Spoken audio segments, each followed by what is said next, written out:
अध्यक्ष पर विराजमान महाराष्ट्र को प्रणाम करते हुए श्री प्रणाम करते हुए महाराष्ट्र कर्मचारी के चरणों में प्रणाम करते हुए मुझे ज़्यादा कुछ नहीं कहना है और विद्वानों की नगरी काशी की आज जो महाराष्ट्र क्षमा करेंगे। मैं जिस समय था तो बहुत विद्वान थे काशी में। आज लघुअंगी पढ़ाने वाले भोजन में पढ़ते हैं, कितना कष्ट का विषय है। सिद्धांत पढ़ाने वाले भोजन में पढ़ते हैं, कितना कष्ट का विषय है। एकमात्र रामदेव जी अपने परिश्रम से अकेले लाखों करोड़ों बच्चों को उद्धार करेंगे। आज तो हजारों को उद्धार कर दिया उन्होंने। रामदेव जी योग गुरु के नाम से योग प्रसिद्ध हैं। हमारे जो सनातन धर्म की जो स्थिति है क्या विचित्र स्थिति कुछ समझ में नहीं आता। भागवत के मंच पर जिसको मर्जी वो तांडव नृत्य कर रहा है। एक श्लोक भागवत का नहीं आता, भागवत का बहुत बड़ा धर्मों के बना हुआ है। माँ बहन बेटियां भी बैठ करके वहाँ एमसी में तांडव नृत्य कर रही हैं, कोई विरोध करने वाला नहीं। यही काशी में गुरु जी की निकट ही उसके घाट के आगे बाटी गुरु के निकट ही नाक के नीचे सुबह सुबह कन्याएं जो है वेद पाठ करती हैं। किसी ने कोई विरोध करना, कहीं विरोध करना हिंदुओं ने सिखाई नहीं, भूल गए विरोध करना। स्वामी जी का विरोध, गौ माता के प्रति जो आंदोलन हुआ, पूर्वाचार्य शंकराचार्य महाराज का जो गौ माता के प्रति लंबा भाषण चला, शायद 72 दिनों का था। अब ये विरोध करने वाले सब धीरे धीरे पता नहीं क्या हुआ, शांत हो गए। भविष्य में सनातन धर्म का क्या होगा, इन ग्रंथों का क्या होगा। बड़े बड़े विद्वान स्वामी जी महाराज ने धर्म संघ की स्थापना की, वृंदावन में धर्म संघ जहाँ तहाँ विद्यालयों की स्थापना की, दिल्ली में स्थापना की। आज जो है कहीं कोई विद्वान पढ़ाने वालों की धीरे धीरे कमी होती जा रही है। 1 लाख गुरुकुलों में स्थापना की, सब चलते थे। तो आज काशी की ये दशा है तो बाहर क्या दशा होगी। छोटी काशी के नाम से भारत में बहुत सी जगह प्रसिद्ध थी, तो सारी जगह काशी की ये दशा है तो आगे हमारे बीच हमारे बीच में मठ के पवन ब्रह्मचारी जी पूज्य धर्म सम्राट महाराज स्वागत करेंगे। महाराज जी से अनुग्रह करेंगे कि सभा में विराजमान होकर के इस सभा को सुशोभित करें, हम सभी को आनंदित करें। और वेद शास्त्रानुसंधान केंद्र को अभी तक के सुचारू रूप से चलाने में, माघ मेले में, अन्य कुंभ मेले में पूज्य ब्रह्मचारी जी महाराज का विशेष सेवा भाग रहा है। और महाराज जी आगे आकर के और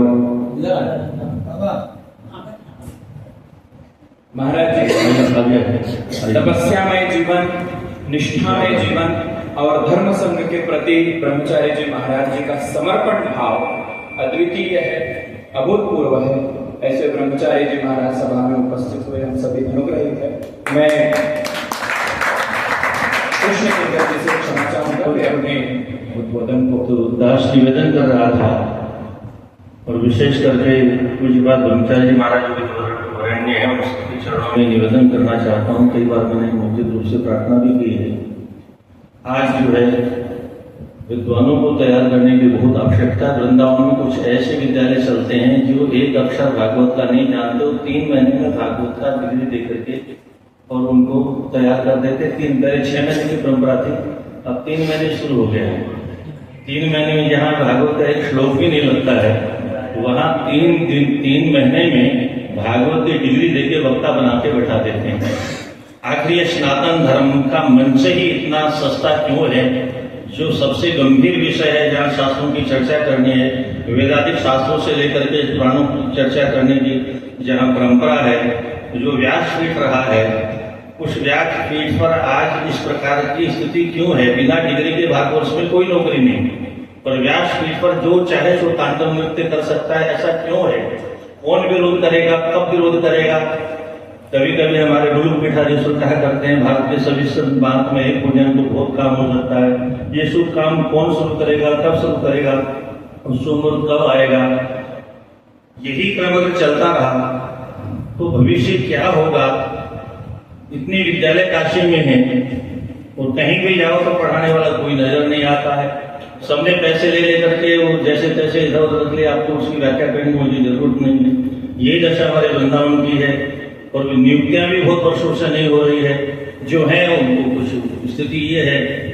तो निवेदन मेरा यही है, कुछ विद्वानों को तैयार किया जाए और विद्वानों को तैयार करके और कुछ विरोध किया जाए किसी गलत विषय का, जो व्यासपीठ पर जो है एरा घेरा नथुकेरा नहीं बनते। भारतवर्ष में बिना डिग्री के कोई नौकरी नहीं है, भारतवर्ष में बिना डिग्री के कोई नौकरी नहीं है। केवल व्यासपीठ पर वह तांडव नृत्य कर सकता है। जब बिना डिग्री के डॉक्टर नहीं बन सकता, कलेक्टर नहीं बन सकता, बैरिस्टर नहीं बन सकता, वकील नहीं बन सकता, जज नहीं बन सकता, तो व्यासपीठ पर कोई व्यास गद्दी पर कैसे बैठ सकता है। इस विषय पर चिंतन होना चाहिए, एक संस्थान का निर्माण होना चाहिए। सरकार के द्वारा जो है सरकार को दबाव दे करके और कुछ संस्था का निर्माण करने की आवश्यकता है, जो डिग्री दे। ये भागवत का वक्ता हो सकता है, ये रामायण का वक्ता हो सकता है, ये वाल्मीकि पर प्रवचन कर सकता है, ये गीता पर प्रवचन कर सकता है। तो इस प्रकार की कोई व्यवस्था अगर आज हम नहीं करेंगे, चारों तरफ भारत की क्या दशा है, एक तरफ हिंदुओं ने अपने को नष्ट करने का ठेका लिया, हम तो हमारा एक, सामने वाले कहते हैं अल्लाह की देन है, जितने बच्चे हो जाए कोई चिंता की बात नहीं। वो अपनी जनसंख्या बढ़ा रहे हैं, हम अपनी जनसंख्या घटा रहे हैं। चारों तरफ भारतवर्ष आतंकवादियों से घिर चुका है। उधर तालिबानियों ने घेरा कर लिया है, इधर अभी बांग्लादेश में तख्ता पलट हो गया है, पाकिस्तान में भी एक दिन हो ही जाएगा आतंकवादियों का कब्जा, और यहाँ तो गांव गांव में पाकिस्तान बना हुआ है। तो एक दिन इस देश का क्या होगा।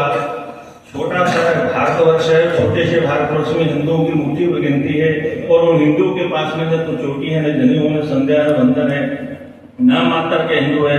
तो इस दशा में सनातन धर्म की रक्षा कैसे की जाए।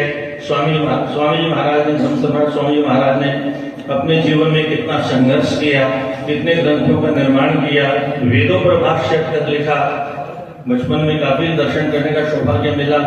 मैं ललता घाट से दूध लेके आता था स्वामी जी महाराज के लिए, वृंदावन बिहारी भवन में जब रहते थे स्वामी महाराज। तो ज्यादा चर्चा नहीं करके बस यही निवेदन है, थोड़ा विद्वानों को तैयार किया जाए। अर्थधातुरं प्रतिप्रातिदीनं धातुं प्रत्यं प्रत्यान्तं जर्जयित्वार्थशब्दस्वरूपं प्रातिनिध्यं प्रत्यदित्म शेषप्रत्यदितन्तस्म शेषितस्मिन् तौदित्म शेषभ्यां प्रतिसंगीभ्यां भ्यासुभ्यां भ्यासुफाभ्यां फुफुजिष्टिभ्यां शिष्टि